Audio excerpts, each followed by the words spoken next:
The arena lights dimmed slowly, like a storm gathering over a restless city, and in the heart of Chelyabinsk, the tension could be felt long before the first punch was thrown. This was more than just another fight night, it was a proving ground. The crowd, loud and loyal, had come for one man, their hometown fighter, Akhmadshokh Makhmadshoev. At just 23 years old, he stood on the edge of expectation, a young prospect, carrying not only his record, but the pride of his city on his shoulders. The music echoed through the arena as he made his walk, every step met with applause that surged like a rising tide, but across the ring stood a man who didn't come to play a supporting role.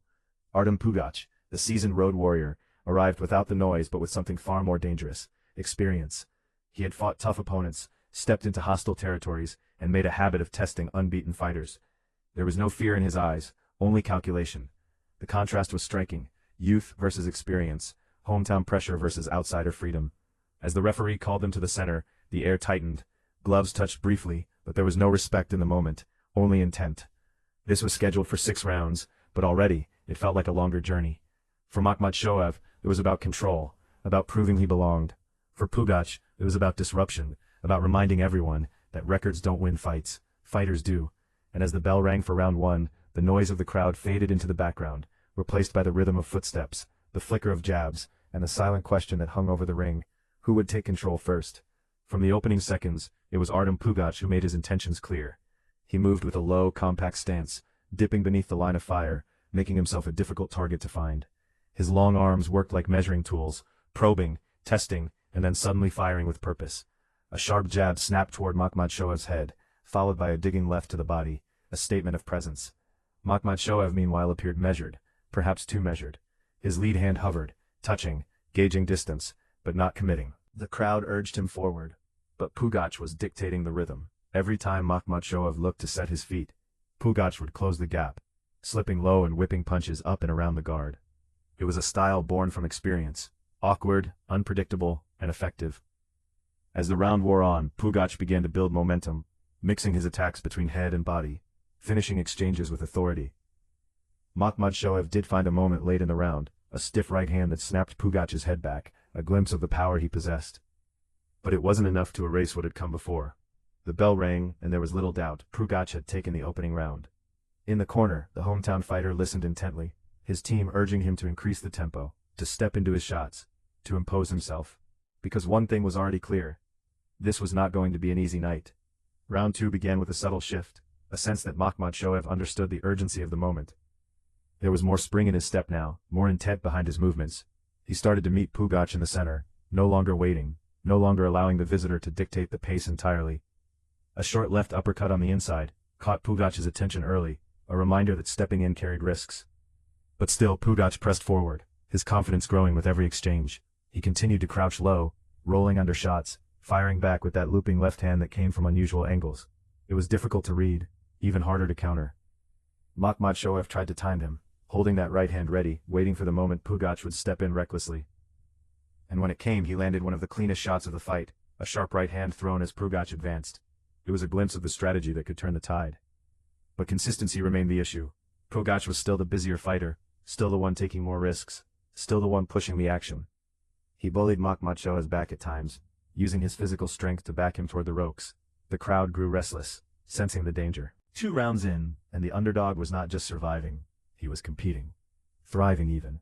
And for Makhmadshoev, the realization was setting in. He was in a real fight. By the 3rd round, the narrative began to shift. Makhmadshoev, no longer tentative, started to find his rhythm. He adjusted his timing, stepping back just enough to let Pugach fall short, then firing counters with precision. The right hand, which had been waiting patiently through the first 2 rounds, now began to land with greater frequency. One shot in particular snapped through the guard, followed by another to the body, a calculated attack that signaled a change in strategy. Pugach, for the first time, began to slow. His relentless forward pressure was still there, but the sharpness had dulled slightly. The cost of his energy-heavy style was beginning to show. Makhmadshoev capitalized, targeting the body with increasing confidence, digging punches into the midsection, forcing Pugach to reconsider his approach. The exchanges became more intense, more balanced. This was no longer one-sided pressure. It was a contest. The crowd sensed it too, their energy rising as their fighter began to take control. A solid right hand late in the round punctuated the shift, and as the bell rang there was no doubt. Makhmadshoev had claimed his first round. Momentum once firmly in Pugach's hands had begun to tilt.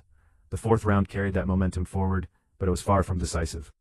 Pugach, experienced and resilient, recognized the shift and made adjustments of his own. He became slightly more cautious, picking his moments, conserving energy while still maintaining his forward presence. Makhmadshoev, on the other hand, started to show flashes of dominance. His punches were cleaner, sharper, more eye-catching. The right hand to the body became a key weapon, landing with thudding impact, slowly breaking down the resistance of his opponent. Yet there was still something missing. The jab. It remained underused, a tool that could have given him complete control of the fight. Instead, he relied on timing and counters, effective, but not always consistent. Pugach seized on those quieter moments, increasing his output, trying to steal exchanges with sheer volume. It was a tactical battle now, each man searching for the edge. The round was close, but once again the cleaner work seemed to favor Makhmadshoev. The fight had reached its midpoint, and suddenly what once looked like an uphill battle had become a contest balanced on a knife's edge. As the fifth round began, fatigue entered the equation. Both fighters had expended significant energy, but it was Pugach whose style showed the greater signs of wear. His low stance, his constant movement, his aggressive entries, it all demanded a high physical toll. Makhmadshoev, sensing this, began to assert himself more confidently. His right hand became a consistent threat, landing as Pugach stepped forward, catching him in transition. A sharp uppercut followed, snapping through the center, drawing a reaction from the crowd. These were clean scoring punches, the kind judges remember. But Pugach refused to fade quietly. He continued to march forward, absorbing shots, trying to overwhelm with pressure. There was a raw determination in his approach, a refusal to concede. He pushed Makhmadshoev back to the ropes at times, leaning on him, forcing him to work. It was a clash of styles at its purest, precision versus pressure.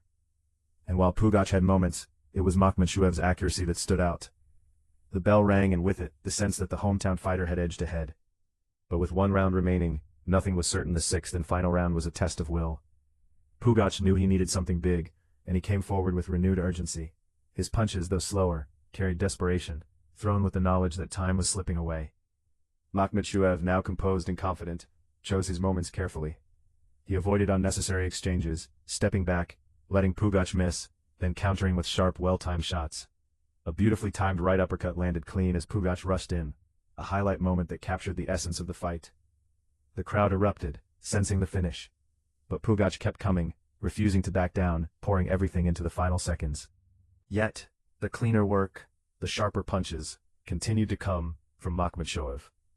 As the final bell rang, both fighters stood tall, neither having been knocked down, neither having broken. It was a fight built on grit, determination, and heart. The decision, when it came, felt almost inevitable.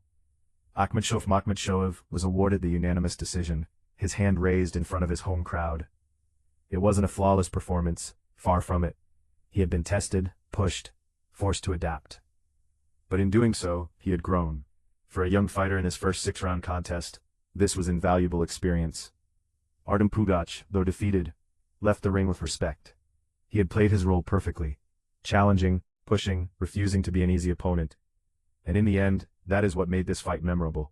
Not dominance, not destruction, but the story of a young fighter learning, adapting, and ultimately, overcoming.